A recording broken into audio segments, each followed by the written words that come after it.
and Guidry goes, let's go look at something that took place 40 years ago. Who cares? Okay, that's political.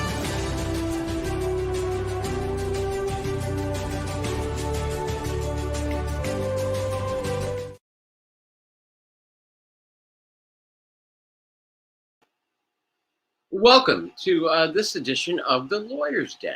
On behalf of International Broadcast Media, that is IBMTV.TV, we welcome you and we thank you for spending a few moments with us again. Today we have a very special show, but as you know, we start off with just one of our normal people that we cherish and we love, a three-time state chess champion, an all-around good dude, a mogul, and a country club snob. Nick, where are you? I like that last part the best, for sure. I'm right here. No, Straight on, Bill.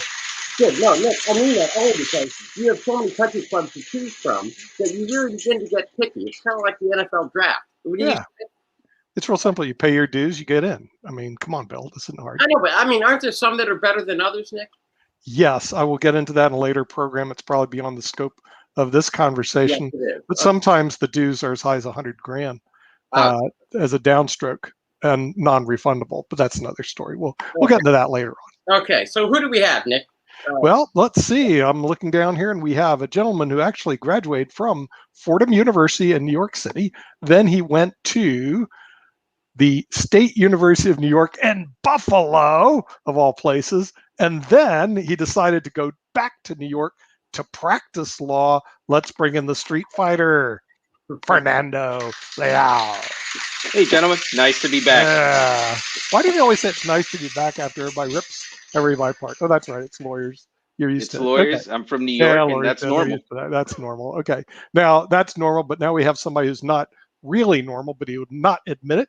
He went to the University of Southern California, which is not a normal school. As we all know, it's been in the press. We'll talk about that later. Then he went on to the Ohio State University, where he received his law degree, a master's from the University of Alabama, and an LLM degree, which is a teaching degree at the New York University School of Law.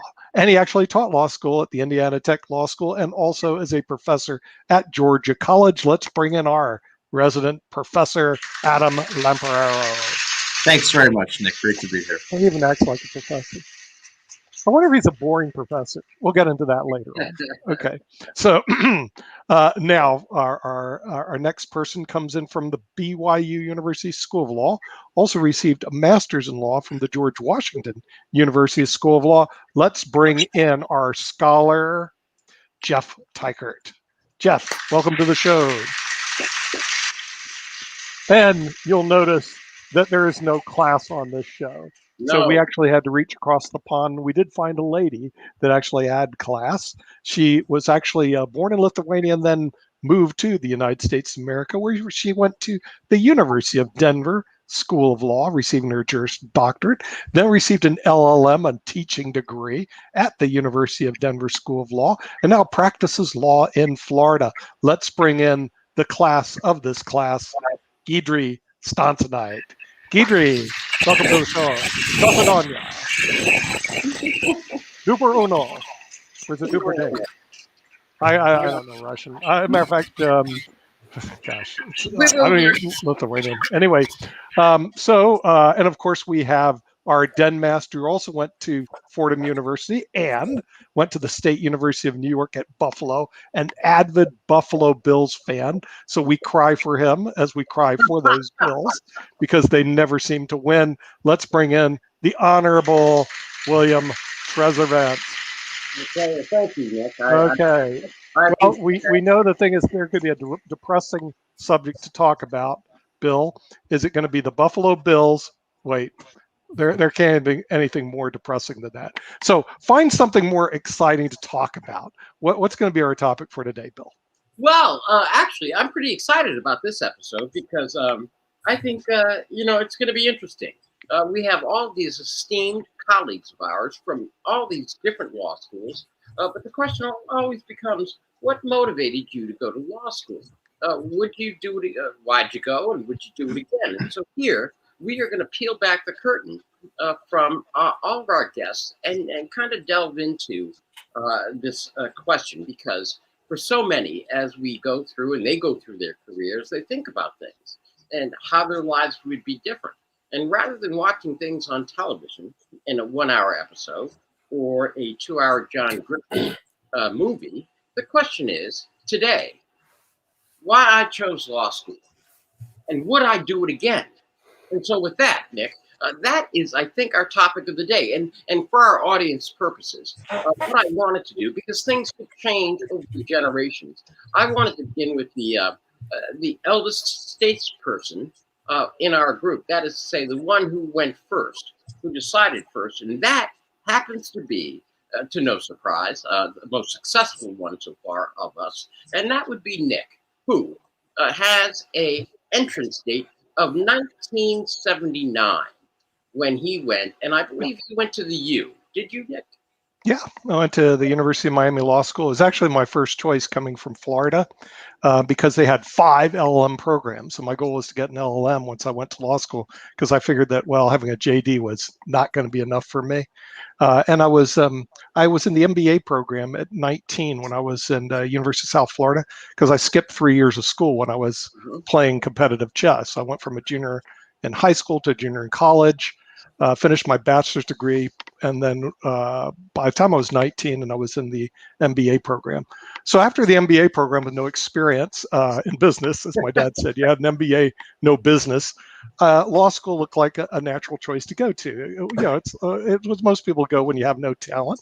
Like myself, you end up ending up in law school, and I thought, well, this could be an interesting place to go and hang out for about 3 years. I definitely didn't want to go to work. And so I got to go to the University of Miami Law School, a decision I don't regret, because after I figured out I was not going to fail out my first semester as I pushed my way in the top 10%, I was going, wow, this is really good. But man, it was a lot of work.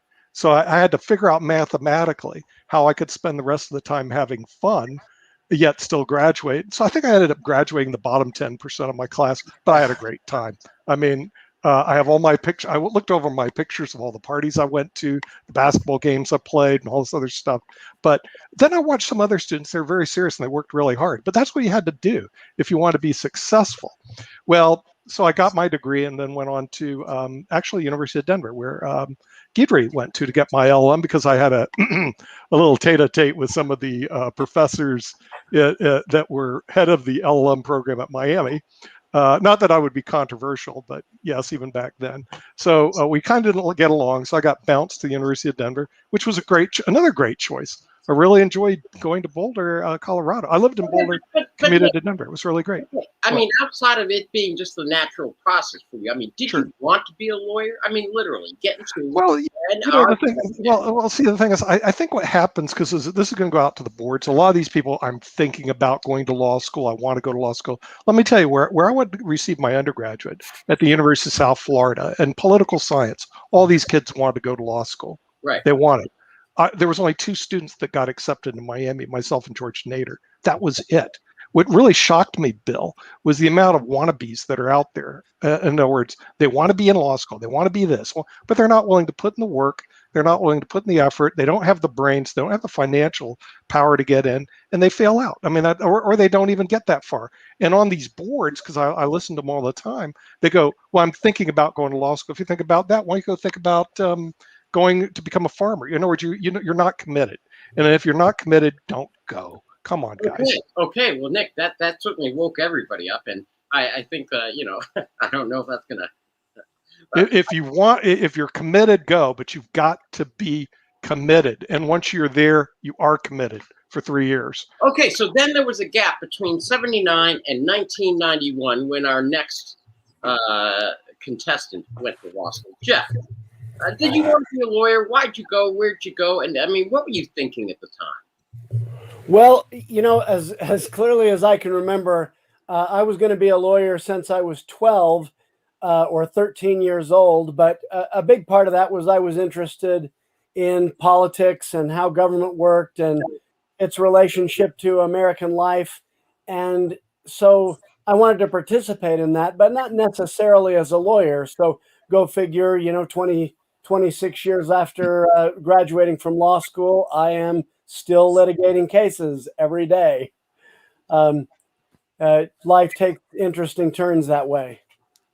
Okay. All right. Next up on our list would be Fernando, 1993. Fernando, did you want to be a lawyer? If so, why? And what motivated you? I mean, seriously. I have always wanted to be an attorney, and I wanted to be an attorney since I was in the 7th grade. Parts of the reasons are the same that Jeff just cited. I've always been into history. I've always been into political science. Those are my favorite classes in school. I've also always have had a big mouth that has gotten me into a lot of trouble and earned me a lot of detention and, you know, maybe one suspension here and there. When I was in school, my driving force for going to law school was that I wanted to be a prosecutor and put as many people as I possibly could in jail for committing crimes that destroyed society. I grew up in a neighborhood that was a good neighborhood that became a bad neighborhood.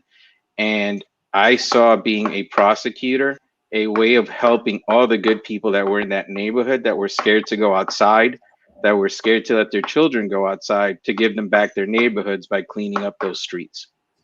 Okay, that brings us to Adam, our ever-present professor from Georgia, a entry class of 1998. Adam? I went to law school because I love the intellectual challenge that law presents. I love arguing and advocacy, and I always saw the law as a way to help people, particularly people who don't have the resources to access the legal system. I certainly don't regret that choice, but I do regret one thing. I regret that when I was in law school, I didn't choose to pursue the type of law that I was really passionate about. Instead, I went for the money and the prestigious firms, and that led to a lot of unhappiness. And so I'll give some advice later in the show for aspiring law students, but the first piece of advice is you have to pursue your passion and do what makes you happy. Okay, now, Deidre, please. I mean, all the way from Lithuania. I mean, that's a long way to end up in Denver to get your degree. So, I mean, that's called motivation, as it seems to me. So, Deidre, can you share with us why? So I did not come to Denver to go to law school. I came to Denver because my father won green card when I was a senior in Lithuania. So back in Lithuania, I was immersed into journalism. I had my own TV show, wrote for national newspapers. I loved journalism. Putting together stories was the best thing ever. I was on radio. So, but then my father won green card, and my dream and my plan for the future was completely destroyed. And then we came to the United States, and I knew that I would not be able to be as good in journalism as I was in Lithuania, and I knew that it would be painful for me. I would always be comparing it. So this is the next choice, the default that is very close to journalism, in my opinion, was law. And I love political science, history, writing, creating challenges. So it was a natural course for me, and I'm very happy that I chose law. Okay, now what I want to go around the panel. So I really want to dig into this, and that is because it seems to me that what we are going to be discussing is important not only for those that are considering law school, but also those that are currently in law school. We often hear stories about people dropping out because they just say it's not right for them, or like Adam mentioned that we only flies by like nobody's business. So. I guess the question is, what was it like? Was it just, for each of you, was it just really just kind of going through the motions and getting the grades, or showing up or not showing up? Or was it really an exercise in trying to figure out who you are and what you wanted to do for the rest of your life? Or was it really simply, I just want to go on this track, make a whole bunch of money, and be a star? So I will start with you, Fernando. I mean, I know you said prosecution, you want to put people in jail, which I find a little, disheartening. But, to each his own. Fernando? No. When I got to college and law school, I already knew who I was and what I wanted to do and what I wanted to be. So, in all honesty, I had a great time in law school. I did some work, but I partied more than I worked. When it was time to buckle down and study and prepare for my exam, that's what I did. My first year of law school, my first semester of law school, I learned that my grade was contingent on one exam at the end of the year. That for me is right up my alley because I'm a crammer. So I can cram an entire semester's worth of information, regurgitate it, get a good grade, and move on. I also had professors that explained whether you guys show up or not, I'm getting paid. That was my ticket to say, I don't need to show up because they're not taking attendance. So I was in Buffalo. We would go to Toronto all the time and hang out and go to the clubs. Toronto would close by 1 o'clock. We would finish off the night in Buffalo. You know, by the time November, December rolled around, when it was time for finals, buckle down, cram all the material, talk to my classmates who actually did study, that wanted to be moot court and law review and all the things that I wasn't interested in, because I wasn't interested in going to a top 1% firm or a white shoe firm or any of that. I wanted to be a prosecutor. I found out from them, what is it that the professor spent the most time on? That's what I crammed, took the exam, got a good grade, went out drinking. They went back to studying. All right. Well, certainly we don't condone drinking here at the Lawyers Den. But I'm curious, because I'm going to switch. Jeff, I'm coming to you. And then Adam, I'm coming to you. But I'm going to ask the same question. See, so unlike Fernando and myself, because we don't have LLMs, Jeff, what prompted you? Because you got your law degree. And then at a later point in time, you got your LLM. So there must have really been something that was driving you about the law that subsequently made you passionate about what you were interested in. Can you share with those that are on the front end, the next generation, Jeff, what your thought process was and how you were thinking about it? Well, at the time, my desire was to be a constitutional law professor.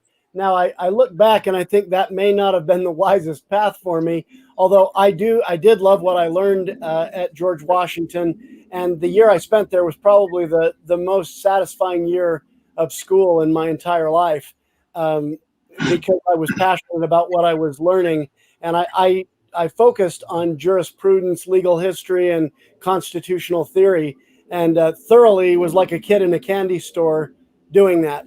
I would say, kind of like Fernando said, I'm going to differentiate myself from him. I know the students that were great at cram and dump like him. I was not. I don't read as fast as most attorneys. My skill is in writing. And so if I had a class that was based on a term paper, I would always ace it. When I went back for my LLM, I had that figured out. So I took as many paper classes as I could and graduated with a 3.88 GPA and highest honors, and did much better than I did my first time around in law school. The other problem with my first time around in law school was I went to BYU. And I love BYU, but if you want to make the grades, that is not the place to go. GW typically outranks BYU by 15 or 20 places every year in the U.S. News rankings. And it isn't anywhere nearly as tough. And I can explain that, ironically, with reference to Fernando's drinking. BYU ranks #1 in the nation of stone cold sober schools. It is the dead last in the party schools. Furthermore, half or more of your class is returned Mormon missionaries, and they are used to working 16 hours a day, and they do.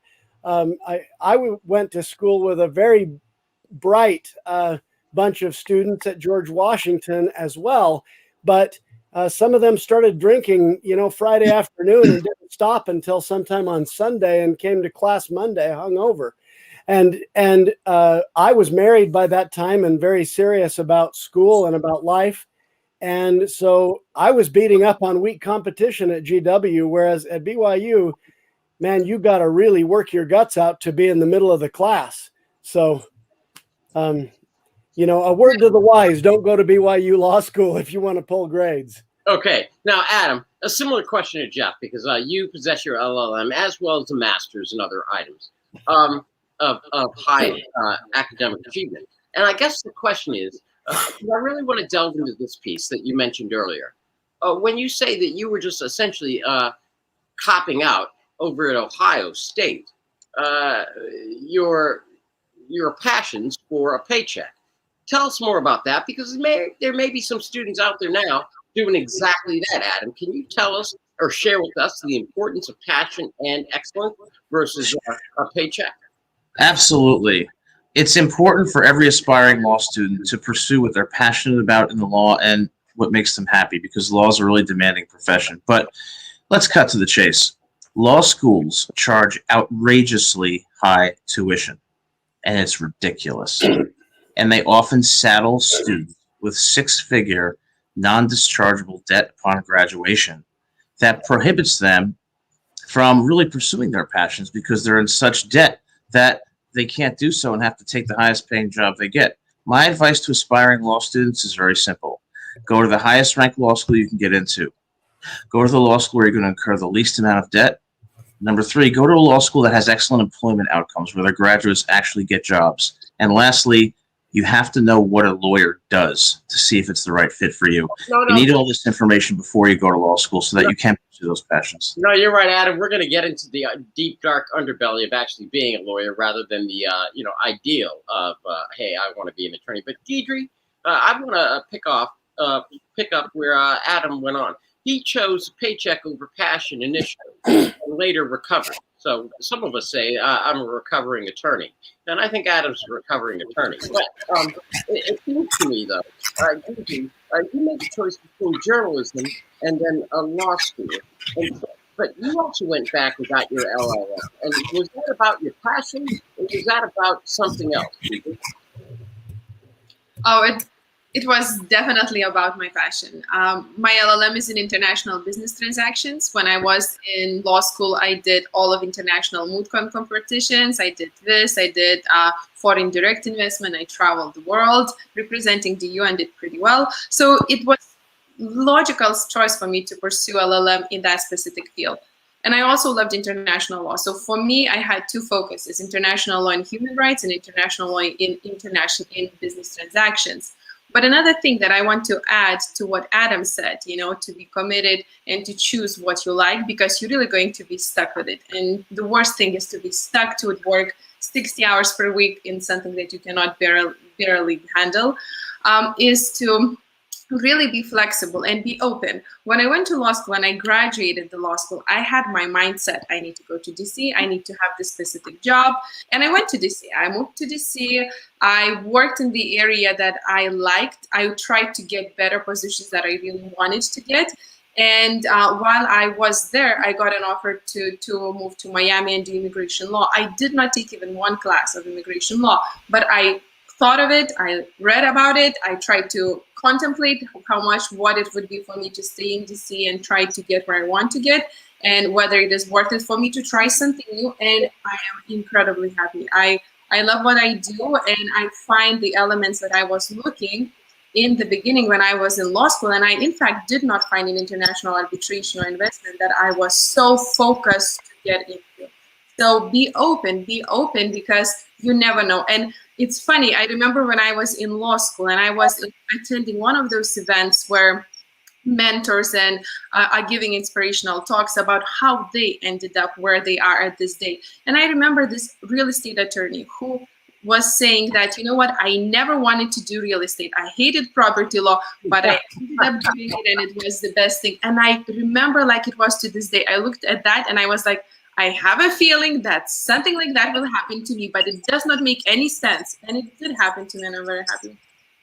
Look, I'm glad you think that allows you to transition to Nick. And Nick, there's a very specific story that I'd like you to cover, and that is because we're going to transition into when you get out of law school, and you got other attorneys, and they look and they say, if I knew this, I would never ever. So in her case, it was a real estate attorney. Now, Nick, I'm going to ask you, because you once mentioned to me very briefly a story about you didn't know what practice law was like. So you went and you opened up a big, office, ground level, corner, all the bells and whistles, and you waited for, a client to come in. Right. Okay, yeah, all right. Well, Can you share the story, please, Nick? Yeah, you remember the thing is the profession moves up and down as to whether or not the job market was good or job market was bad. Unfortunately, I graduated in the year the job market was horrible. Unemployment was over 10%. It was Jimmy Carter was the president of the United States. The economy was in a wreck. There were no jobs, and the jobs paid very little. As a matter of fact, I taught law school as a lecturer at University of Denver when I was an LLM student for the whopping price of $5.50 an hour. Like, no kidding. Okay. And then to get a job, you could send 100 resumes and not even get an interview. It was really bad, Bill. I mean, and it may still be bad this year. I don't know. But I can tell you it was bad, depression type bad. And I thought, this ain't going to work for me because I wasn't going to be like my law student friends. I'm going to sit on the unemployment lines for a year waiting for a job for an interview. So I said, well, I'll just start my own law practice. And they go, wait a minute, you just graduated. You're not going to work for anybody? Nope. And so what I did, and this goes back to like May of '84 when I received my passed the bar, I immediately opened my own law practice, started doing estate planning seminars. Because my partner said, hey, you got to do these estate planning seminars in South Florida. The first week I made $3,650. I felt really good. The end of the month, I made over $10,000. Now this goes back in '84 when $10,000 a month was actually pretty good money. And I was going, why do I want to work for $5.50 an hour, $8.50 an hour, when I'm making like $10,000 a month? So, so from then I started adding more lawyers to the estate planning practice. In 3 years, we grew from 0 to 13 attorneys, 30 staff people, over $1 million in revenue.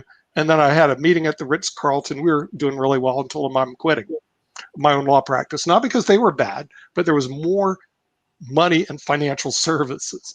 And I actually went into financial services where I was making over $1.5 million, $1.7 million a year, and doing pretty well because I'd figured out that when you're doing estate planning, the money was in financial services, not drafting legal documents. And but it took a while to figure that out. Were there any mentors that I had? Absolutely not. As a matter of fact, I found it to be abhorrent because when I was in law school, I just won the state championship. I was number 10 in the country playing chess. And a professor went up there and said, I'm going to teach you guys what you have never done before, and that's how to analyze. And I was thinking, wait a minute, I've been playing international chess for years. I'm number 10 in the country, and you're going to teach me how to analyze? Yeah, right, buddy. And that was kind of my attitude. So I had a little bit of a chip on my shoulder.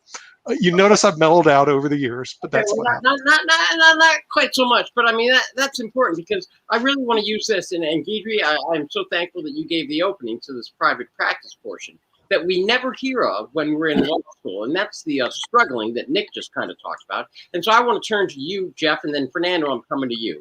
Because, Jeff, you run your own practice. Because oftentimes, with the flood of law school graduates, maybe sometimes you're just forced to open up your own law practice. And nobody ever teaches us that in law school. So, Jeff, what was that like for you? Because you are in private practice, running your own firm.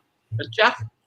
Well, I graduated from law school in the 2 worst years in the last 50 or something like that.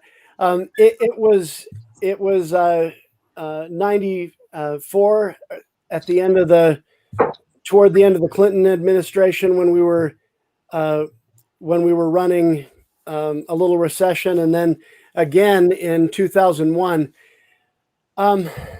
There were also a lot of people going to law school around that time because LA Law was the most popular show on television. And I think there are generally, and especially at that time, too many lawyers. And I'm going to say, if it's your passion and it's really what you want, go to law school and do it, compete, do what you got to do. If it's sort of like, well, I think I might want to be a lawyer, and maybe I don't want to be a lawyer, I just want the education, but I'll do something else with it. That's not a good reason to go to law school, in my opinion. I think it's too hard, too difficult, and if you really don't want to be a lawyer. I think for me, it has been, I mean, I've had a job exactly 1 year out of the last 20. You know, for the rest of the time I've been on my own, and I had to create the business and bring in the revenue. And that's, you know, there are easier ways to go through life than that. Okay. I think an aspiring law student needs to understand that. I don't feel like I'm a very good employee, so being on my own is a good thing for me. And, you know, when I can bill my time out at 300 plus an hour, you know, you can go out on your own and figure out how to make a living, even if you know, go through something difficult. As I have a couple of times in my life, and you need to kind of start over. Well, starting over with a skill that you can bill hundreds of dollars an hour is a good, you know, it's a good thing to fall back on. So it has its pluses and minuses. Okay, now, because Fernando, I want to come to you, and then Adam, the question I'm going to ask you after Fernando's done sharing, because you took a bit of a different path. But Fernando, can you describe kind of how you had to navigate the private sector, what challenges you faced over the, I think it's almost like, going on almost 3 decades, Fernando, that you've been a practicing attorney? Yep. Much like Jeff, when I graduated also, it was a glutted job market. There were more attorneys than jobs. I did not get my chance to become a prosecutor. And part of that was because I didn't do any internships in the DA's offices here in New York City. So if anybody's aspiring to have those types of jobs, one piece of advice that I will give you is do internships in the prosecutorial agencies in the area where you want to live. I did do prosecution type internships at the U.S. Attorney's Office for the Western District, the Attorney General's Office for the state of New York, and the Niagara County DA's office. My thought process was, oh, that'll all transfer. When I go to New York City, they'll hire me. Yeah, right. No, they didn't know me. I had never interned there. Those jobs went to the people that interned there or who knew, you know, the DA because he was a professor at their law school. So I kind of fell backwards into personal injury because I speak Spanish. I have always been able to get a job, even in difficult job markets, because I have the ability to speak a second language, and a second language that is craved here in New York City. In terms of private practice, you know, it's long hours. There's a lot of billable work that you have to do. I have contemplated going into practice on my own. The biggest problem with that, or the hardest problem, is getting clients. I have never been able to get a consistent stream of clients to come forward. It's always, you know, hodgepodge here and there. So that's what's always kept me from venturing out on my own, because I'm figuring I'm going to end up, you know, standing on a corner pushing a cart on the subway with a tin can, asking people if they want any legal advice. I would say, when you go to law school, yes, be passionate, but figure out different avenues that you like so you have fallback plans. There were other areas that I had an interest in when I was in law school, and I didn't pursue them enough. So that would be, you know, one of the things that I would say those aspiring to go to law school, that don't be myopic in their approach to what they want to do. Okay. See, that's very, you know, have a plan A, a plan B, and a plan C. Okay, Adam, because I really want to rely on you for this one, because I believe it or not, I can't even believe I'm saying it on television, and that is, I need your help, Adam. Okay, and that is this, Adam. You've taken your law degree and you've gone in different directions. Nick already explained to us.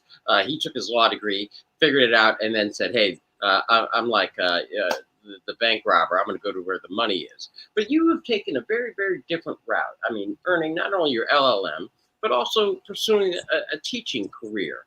Now, everybody else has their teaching credentials, but they're not teaching. Adam, tell us how that journey was for you, from baseball at USC to Ohio State to NYU to a master's degree at Alabama with your law degree. Adam? As I got older, I realized that the most important thing in life is being happy. And what makes you happy is your relationships with other people, with family and friends. And no job is worth stress, substance abuse, or destructive behaviors. So if I can do one thing to help aspiring law students on this show, what I'm going to tell you is, no, you should not go to law school unless you meet the following criteria. Number one, you have to have the intellectual firepower. You have to be smart. Number two, you have to be an excellent writer. Number 3, you have to be an excellent communicator, because many, many hours are going to be spent writing and communicating and analyzing the law. And what I would also tell aspiring law students is you have to get into a highly ranked law school, at least in the top 50. Okay? You have to go to a law school that's going to give you a reasonable scholarship so you don't incur debt that's going to follow you for the rest of your life. And number 3, you have to go to a law school that has excellent employment outcomes so that you'll get a job. If you don't meet those criteria, stay away from the law. Because let me tell you, the rate of substance abuse, alcoholism, drug addiction, suicide is much higher among lawyers because they're not doing what they're passionate about. So follow my advice, or else you're going to find yourself in the same position, and I hope that doesn't happen. Okay, that leads me to this, and I'm always curious about this, and this is an open-ended question, and everybody chime in, and I can say this only because we're all in private practice. Now, my experience has been that after you get through the degree and you get the shingle and you've made the decision and you're going out on your own because maybe you can't work for other people, or maybe you just want to find your passion and make a transition. Clients spend years getting their problems together. They collect their problems one after another. They show up in your office and then they say, "Here, I've hired you, and can you fix it yesterday?" How do you guys deal with clients? Who wants to go first? Just raise your hand. Adam? Well, one thing I would like to tell to aspiring law students is disabuse yourself of the notion that you're going to graduate from law school and open up your own firm. You're not going to get enough clients to be financially sustainable. And don't let professors or law advisors bullshit you about the idealism of being a lawyer. It's really hard work. You have to do what you're passionate about, but you have to have the smarts, you have to have the work ethic, and you have to make sure you get into a top law school, incur minimal debt, and go to law school that's going to get you a job. If not, don't go to law school. Okay, Deidre, because you are client intense. And, Well, and your clients, in the area of immigration, I would have to take my hat off. The only other area of law that I know that is more taxing would be perhaps labor and employment. But Deidre, tell us what your clients are like in immigration. It's not like they come in. Okay, so I have all kinds of clients. So my practice right now is twofold. I do trial practice, immigration, asylums, hearings, exceptions, waivers. I go to detention centers, to the courts. I travel throughout the United States. That's one practice. The second practice is business, immigration visa, talent, exceptional liability visa. So it makes me interested. I stay creative, and I have this human factor that I really strive for, and I want to help. It helps me too. But that means that I deal with wild variety of clients and wild variety of desperation, timetables, different cultures.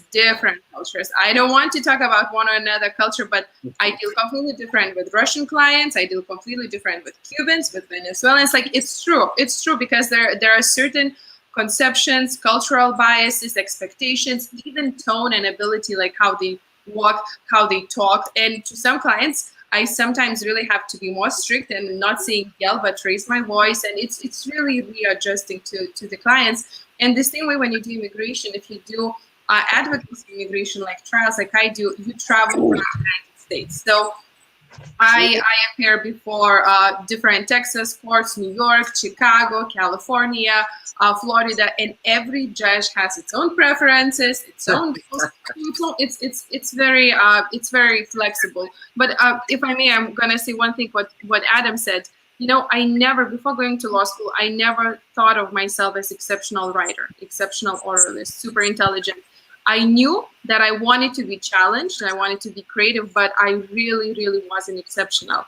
I think if you have the passion, really, you want to do something challenging, something creative, you like to read, you don't have to be super exceptional. Don't be scared of that message, but you really have to be dedicated, and then it's doable. Also, I don't think that you have to select all the top-notch possibilities and just pursue. Like, there are options. Even if you have debts, school debts, there are payment plans that would not exceed certain percentage. You can accrue your debt. So it's doable. You don't have to do it right away, and it should not affect the most important. It's really one of the most important decisions that you're going to make in your life, choosing your career.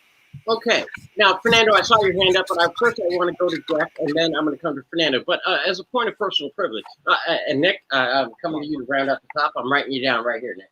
But as a point of personal privilege, I did want our audience, both nationally and internationally, to know that at least here in the United States, a person that earns their law degree statistically is in the top 5% of the people that are rated the most intelligent in society. So even if you get your law degree and then you choose to do something different, I want you to know that you represent, or you were in the top 5% in the United States, and perhaps getting a law degree makes you the most flexible. Now, Jeff, clients. Yeah. We heard what Guidry's got to do. Sometimes she's got to raise her voice. Sometimes she's got to lower her voice. She's got to, deal with a whole bunch of different demanding things. It almost sounds like she's an interpreter, which Fernando raised. And Fernando, we're coming to you after Jeff, and then you, Nick. So, Jeff, how do you deal with clients with their pile of problems and their demand that it be solved yesterday?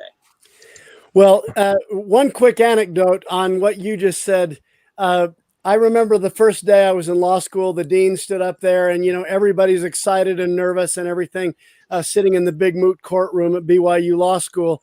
And the dean stands up and the first thing he says is, "You all think you're pretty smart." And a hush sort of fell over the crowd and he said, "I know the truth. You're here because you can't do math." I think there's a certain amount of truth to that.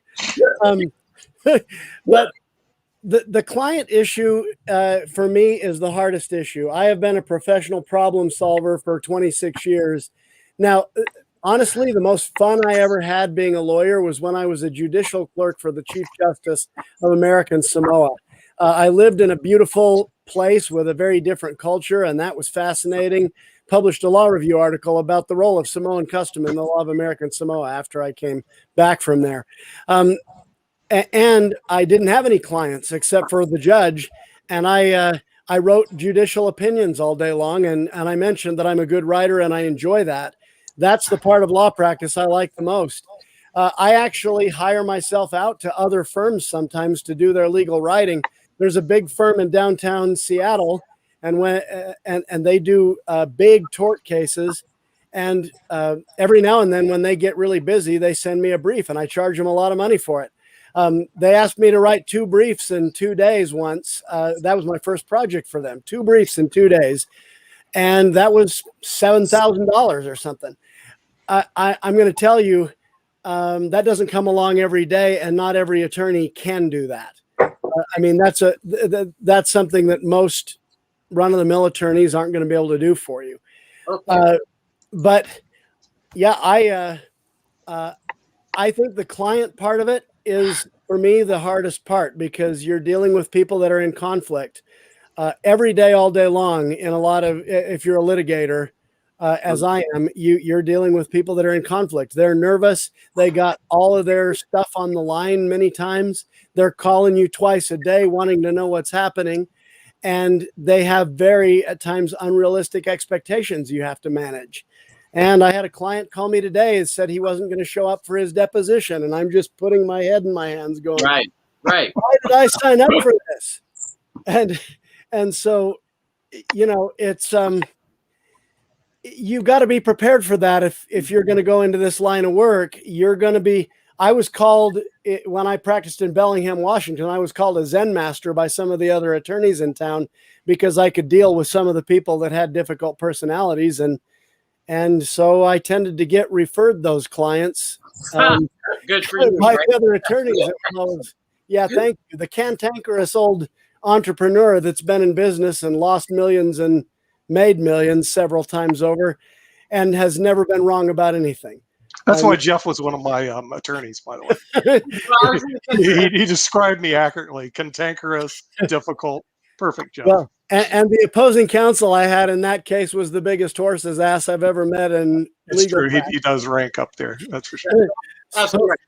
Fernando, and then because I know Nick is itching, but Fernando, clients. Fernando. Yeah. if you're going to deal with clients, you have to learn how to say no with a smile and be able to crack a joke as you're saying no, because you're going to get a lot of phone calls that are complete and utter nonsense.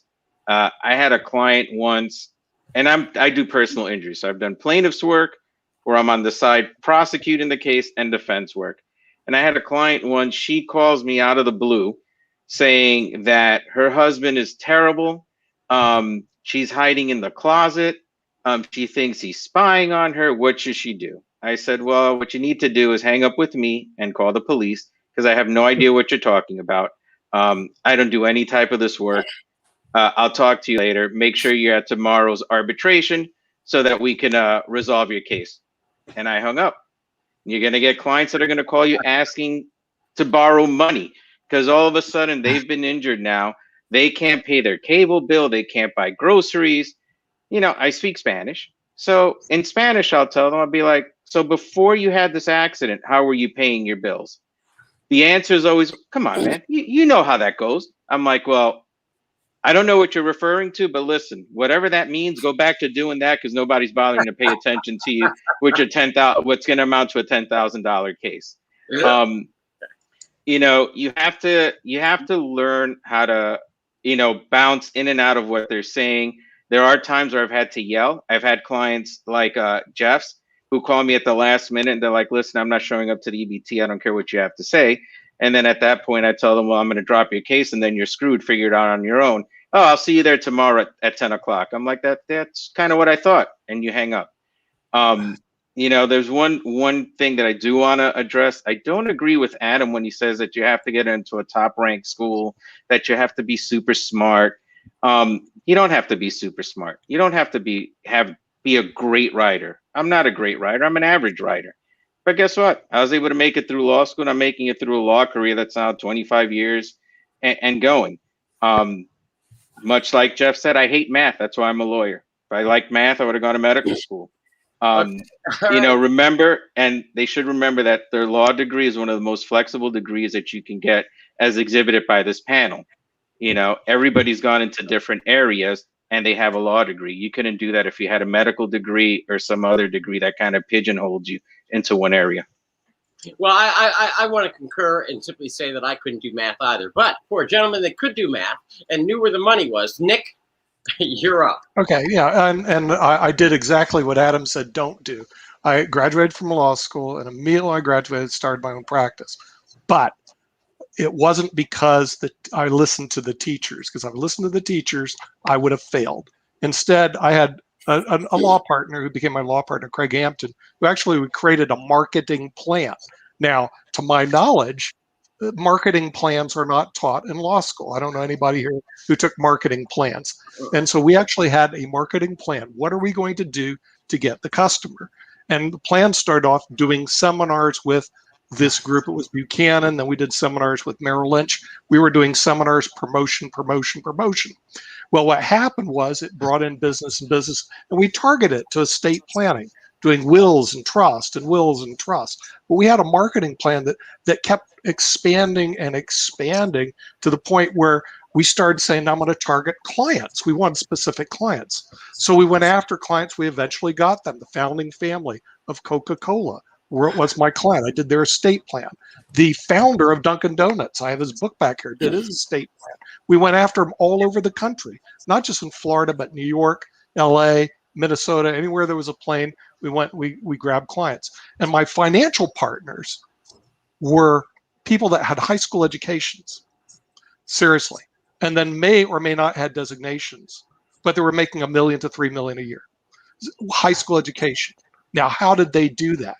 Because it's like Manny Saris, who was making $3 million a year. I was at his 40,000 square foot house in Bucks County, Pennsylvania. He goes, Nick, the secret is this: marketing. Who markets best wins.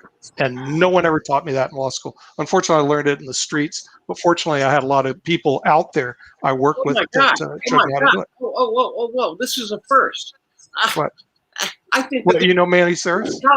I think there's a common thread between Fernando, our street fighter, and Nick, our street marketer. I mean, I heard street and both of those things. But okay, well, that's just an aside. Nick, I want to ask you one thing, because then I'm coming to you, Guidry, and that is this. And this is the dark underbelly of being a lawyer. Now, our time, our craft, we get paid for what we think. But we always have friends and people who always come up and just ask for the advice because they think nothing of it. They think, oh, he's a friend or she's a friend. They're a lawyer. Hey, I have this problem. We get cornered all the time. And they don't think of it necessarily as stealing money. Nick, how do you deal with legal freeloaders who want to, you know, ask you questions and then get away with not paying in social cocktail hours? And Guidry, I'm coming to you because I figure you're so prominent, it happens to you all the time. Nick, first. Well, first of all, the lawyer's best friend, I introduce him to my best friends are Bill and Sue. And Bill comes out to meet him, and that takes care of all those problems, Bill. So as long as you have Bill as your friend, it's never been a real problem. And then if they leave, that's fine. Because one thing I do all the time, remember I was doing it this morning, is market, market, market. And one guy said, well, you lost your best client. Well, it was a fourth best client. What are you going to do? I said, I'm going to replace him. I'm marketing all the time, 24/7, all around the country. Are you kidding me? So I don't have to worry. If that client gives me a rough time, I just replace him with another one. Okay, Guidry, how do you deal with the issue of free legal advice? I give free legal advice. You know, like, I think about me, I'm not married, I don't have children, I have time, and I feel very blessed to have knowledge because immigration is difficult and requires specific knowledge to a lot of elements. And if I'm capable to do so, maybe I should not to, but if for my friends, my family, I try to be very available. But I do agree, we work for money, we have bills to pay, we went to the school and we deserve it. I think I have balance. I'm still trying to find the balance in doing so. Okay, Jeff, and then I'm coming to you, Fernando, and then Adam, I'm coming to you. So Jeff, how do you deal with the, you're a lawyer, so you owe them your knowledge? Well, that would depend on who it is. If it's my wife, of course, she gets my legal advice anytime she needs it. If it's my parents, probably the same thing, or my kids. Beyond that, everybody pays. And now I will say this, though. I do give a free consult to almost anyone who asks for one. If I can tell by them announcing it to me that it's not in my wheelhouse, I'll refer it on.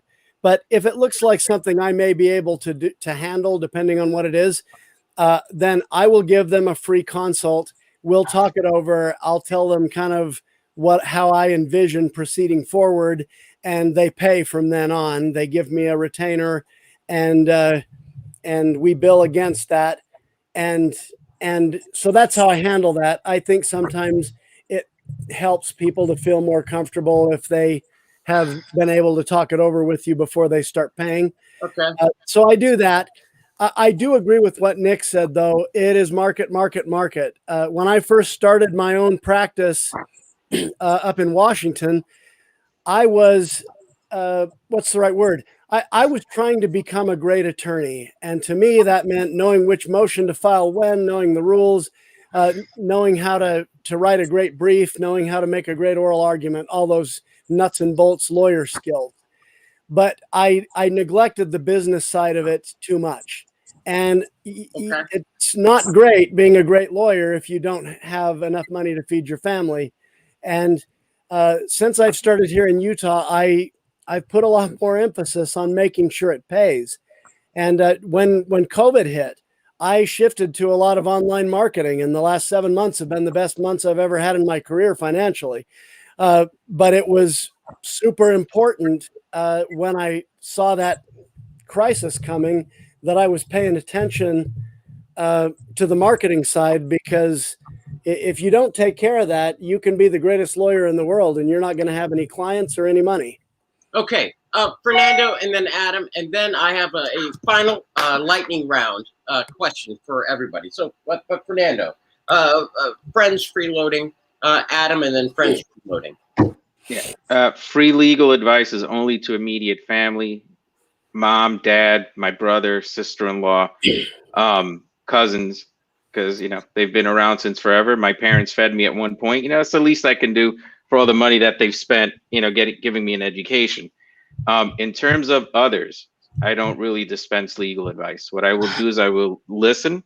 And for those of you out in the audience that want to become litigators, when you go to court, like I do, there is going to be a lot of downtime. And people are going to walk up to you all the time, especially if they think that you can speak Spanish. You know, they'll come up to you, they'll start talking in Spanish. I will listen. And then if there's something there, what I will do is I pick up my phone, I call one of my friends, and I go, I have a lawyer to refer you to. We're going to set up an appointment because you know what? That's a referral fee.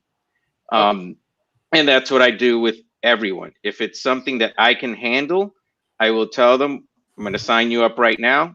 We're going to take care of it, and we're going to move forward. Okay. And that's usually how I deal with those situations. Okay. Adam. Well, No, you're in the high rank because you're a law professor, which gives you a little bit more than, because they're like, clearly he knows. So, Adam, how do you? Well, I really, if I can do one thing good, it would be to help aspiring law students make the right decision. Okay, look, I know Guidry and I know Fernando. They are very, very smart, and I am telling you, please listen to me, aspiring law students. Unless you are very smart and are an excellent writer and communicator with great interpersonal skills, you're not going to achieve the type of success that's going to justify the debt you will incur. Please go to the highest ranked law school you can get into. Go to the law school that's going to have you incur the lowest debt possible. And please go to a law school that has great employment outcomes. I'm going to tell you the truth. And if you, email me or send me an email on LinkedIn if you need any advice to law school, because I will give you the truth. And that is the truth. Oh, wow. That's a dangerous thing, putting yourself out there like that to a national. But no, fine. Here's our lightning round. We got to do this quickly. And Nick, I'm going to end up with you. But I want to go around the horn. We're just going to go from the top. Fernando, Guidry, Jeff, Adam, then Nick, I'm going to land with you. But the elephant in the room. Would you do it again knowing now what, or knowing then what you know now? Would you go to law school, or would you run for the hills? Fernando, yes or no? Nope. I would absolutely go to law school. I would just plan things a little bit differently so I can get into the DA's office. And then I would have a backup to that, because there were other areas that I was interested in, such as labor law, working for the NFL or MLB, and I didn't look into any of their internship opportunities. So I would definitely do it again. Guidry. Yes, absolutely. Yes. Being a lawyer is having specific set of skills that could be applicable to a lot of areas, as it was addressed here before. It's definitely not a label, not a definition of who you are. And it's challenging, it's creative, it's fun. I would definitely do it again. But I would make a few differences. I would have definitely made a better research into where I'm going, which school. I lived in Denver. I wanted to stay with Denver. I did everything very kind of like easy way. But I think people could be a little bit more committed and doing more research. That would be my advice. Okay, Jeff. That's a hard question for me. I think the answer is yes, but I would go about it differently. Beginning with, I would have taken the scholarship money I was offered at University of Arizona instead of staying at BYU. And beyond that, okay, here's a wild idea for any of you aspiring law students. You're going to take the bar somewhere. Figure out where you're going to take the bar before you go to law school. Take your bar review course the summer before you go to law school. Clean up on those first year grades. Establish yourself in your law class, and then just use your materials to review again after you finish with law school. That's a little trick I would have done. I in fact know people who did that, and it really paid off for them. I mean, in terms of thousands and thousands of dollars later on. So that's another little idea. But yeah, I would do it, but I would have done it differently, and I would have focused more on grades, honestly, before my LLM year. Okay, Adam.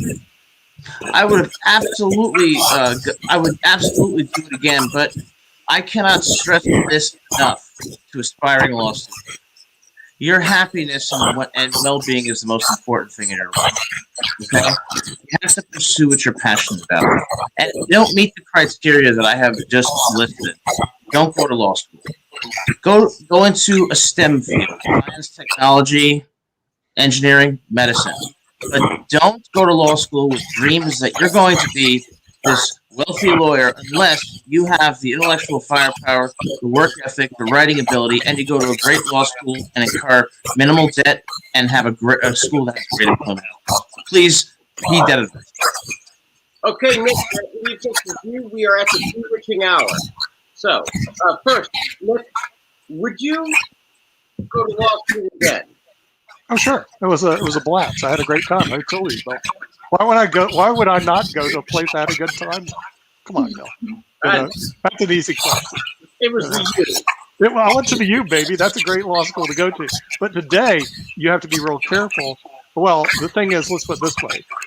There were a lot of people that I went to school with that could easily afford it. There was no student debt. My classmate was Stuart Miller, who's worth over $1 billion. And back then, his dad was worth $100 million. So when you're hanging around people like that, it's not a big deal. The real problem you have today is the student debt. This is where I agree with Adam. You know, if you got to go into student debt for this, you got to really have your head examined before you go. But the thing is, I didn't have that issue from where I was from. And I did a lot of our classmates. So, yeah, it was a blast. And I would certainly go back to the U again anytime. Denver was too much work, Guidry. Right. But I did get to go skiing there, so that was right. Well, I can share with the audience. I would definitely go back to law school. I had a great time. It was fun, and it's always like home base because you can always do it. Everybody is correct that it's the most versatile degree that you can have. Although it is challenging, and you do need to work, and you will get gray hairs, and there are a lot of pitfalls. But you meet the most interesting people, and more importantly, you have the funniest stories because your clients, you can't make them up. They come in, and then you just tell the stories of what these people believe, what's in the Constitution, what's not in the Constitution, what their rights are, or whatever their story is. So with that, Nick, can you land this plane for us? Yeah, absolutely. I hope you enjoyed this edition of the Lawyers Den, focusing on going to law school, and we'll see you for another time with the Lawyers Den with more hot topics, not just going to law school. We'll see you next time.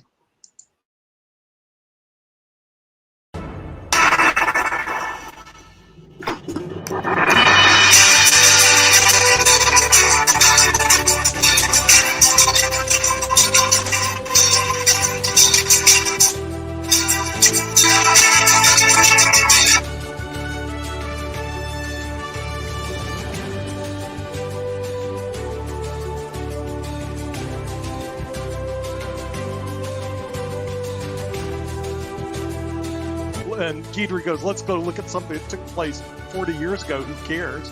Okay, that's political.